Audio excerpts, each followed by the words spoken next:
बिल्ली का श्राप। एक समय की बात है।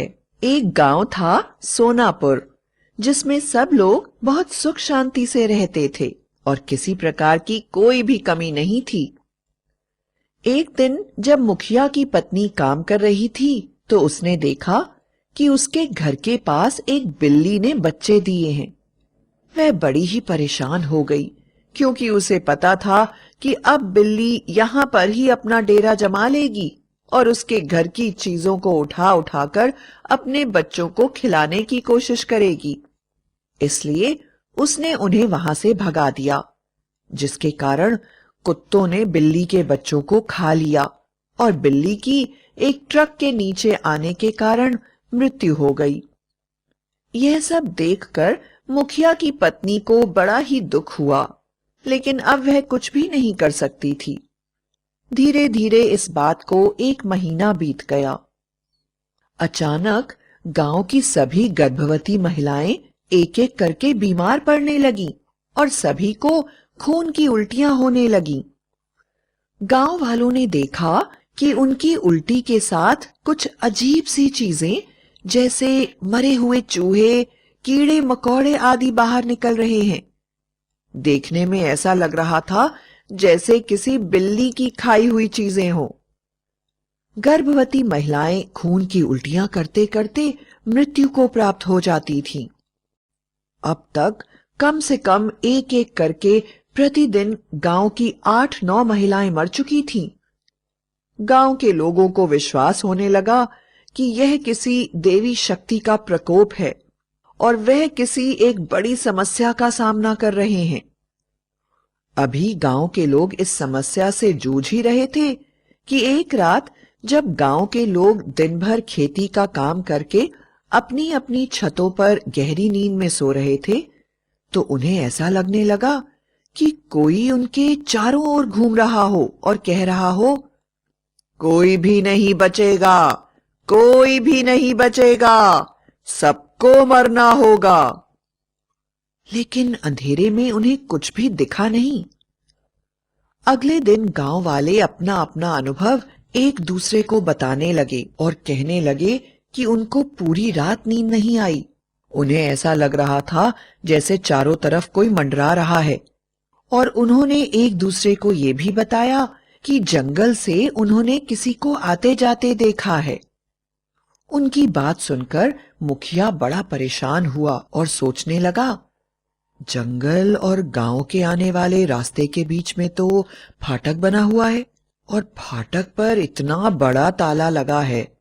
आखिर जंगल से गांव में कौन इतनी आसानी से आ जा सकता है? यह गांव वाले कैसी बातें कर रहे हैं? गांव के औरतों में फैली हुई बीमारी दूर होने का नाम ही नहीं ले रही थी, बल्कि दिन प्रतिदिन और भी औरतें इस बीमारी का शिकार होती जा रही थीं। किसी को समझ में नहीं आ रहा था कि आखिर यह हो क्या रहा है और इससे बचाव के लिए क्या किया जाए। एक दिन उस गांव में रहने वाले एक किसान ने कहा, कल जब मैं जंगल के रास्ते जा रहा था तो मैंने वहां एक अजीब सी औरत को देखा था। वह देखने में बिल्कुल बिल्ली की तरह नजर आ रही थी और उसके हाथ में एक भयानक चाकू था। उसे देखकर मैं बुरी तरह से डर गया। मैंने गांव के आसपास उसे पहले कभी नहीं देखा और गांव में फैली बीमारी के कारण भी मैं बहुत परेशान था। इसलिए मैंने यह देखने के लिए कि वो आखिर क्या कर रही है, मैं एक झाड़ी के पीछे छुप गया। लेकिन पता नहीं कैसे अचानक ही वहां एक तेज की आंधी आई और वह औरत गायब हो गई और काफी प्रयत्न करने पर भी वह मुझे फिर नहीं दिखी। गांव वालों को भी यकीन हो गया था कि यह कुछ न कुछ ऊपरी चक्कर है, वरना एक ही साथ सभी को एक जैसा अनुभव कैसे होता। सभी गांव वालों ने महसूस किया कि कोई उनके आसपास घूम रहा है।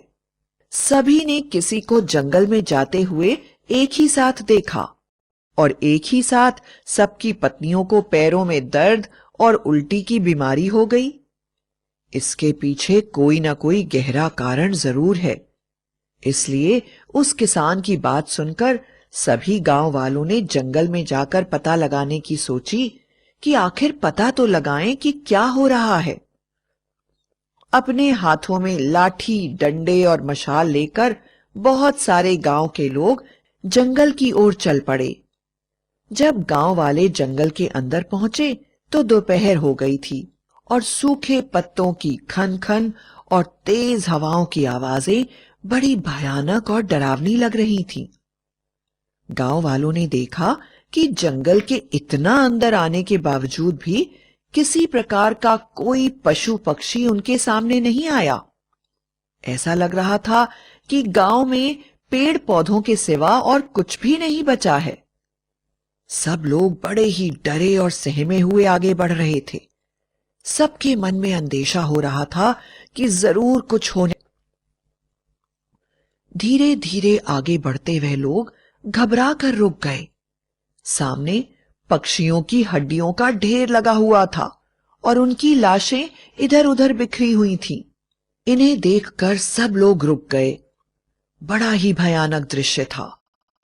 देखने में ऐसा लग रहा था कि जैसे किसी ने उन पक्षियों को नोच नोच कर खा लिया हो। मुखिया ने कहा, कुछ ना कुछ बात तो जरूर है। आखिर अचानक ऐसे कैसे हो सकता है?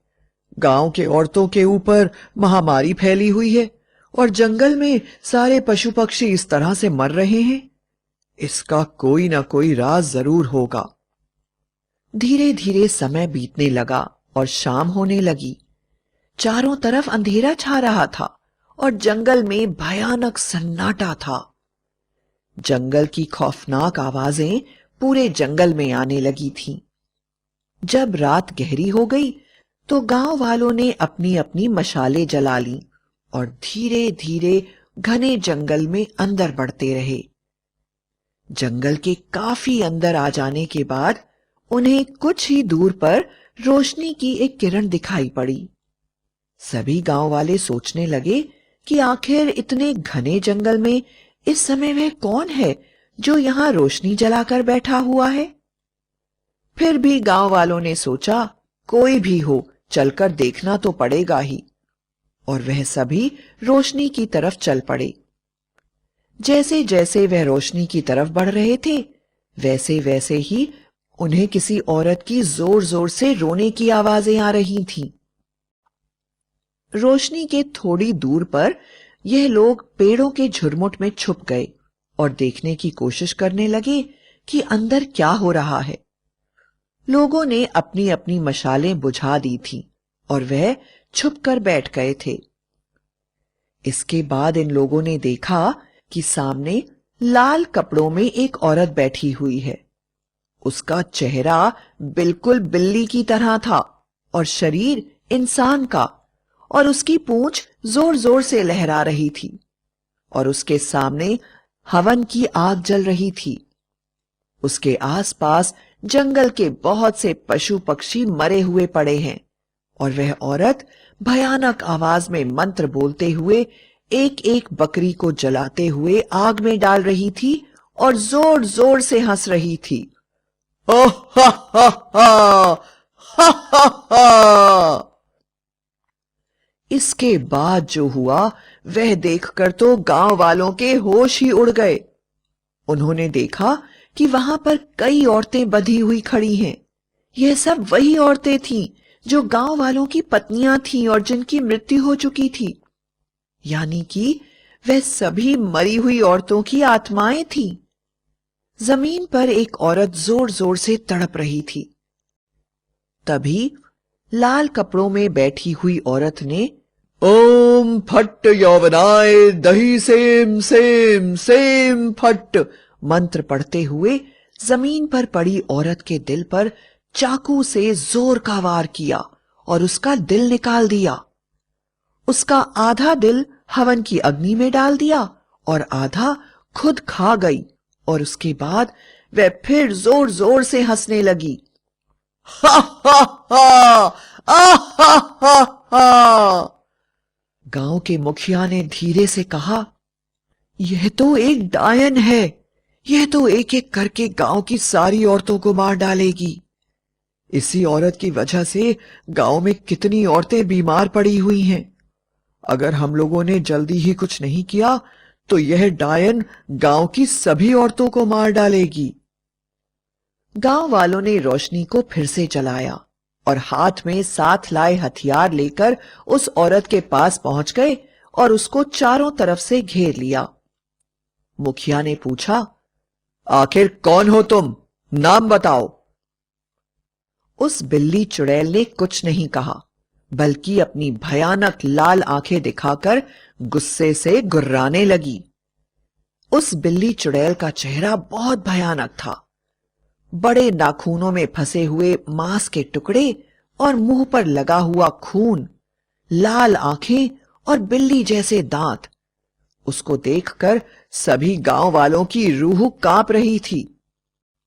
वह बिल्ली चुड़ैल वहां से भागने की कोशिश करने लगी, लेकिन सभी ने हिम्मत करके हनुमान चालीसा पढ़ते हुए उसको पकड़ लिया और मजबूत रस्सी से बांध दिया। लेकिन फिर भी वह बड़ी ही शक्तिशाली थी और किसी के नियंत्रण में नहीं आ रही थी। इस कारण मुखिया ने उसके सिर पर जोर से डंडा मारा और वह बिल्ली चुड़ैल बेहोश हो गई। और उन्होंने उन सभी औरतों की आत्माओं को, जो कि इस बिल्ली ने अपने मंत्रों से बांध रखी थी, हवन की राख देकर उन्हें भी मुक्त कर दिया। सभी औरतों की आत्माएं अपने पतियों को आंसू भरी निगाहों से देखती हुई गायब हो गईं। जब गांव वाले चुड़ैल को लेकर गांव में पहुंचे तो चारों तरफ हड़कंप मच गया और सभी इसे देखने के लिए आ गए। गांव के लोगों ने इस बिल्ली चुड़ैल को एक पत्थर से बांध दिया और जब उसे होश आ गया तो सबने उससे पूछा, तुम कौन हो और हमारे गांव में क्या कर रही हो? तुम्हारी हमसे क्या दुश्मनी है? तुम कहां से आई हो? पर बिल्ली चुड़ैल कुछ भी सुनने को तैयार नहीं थी।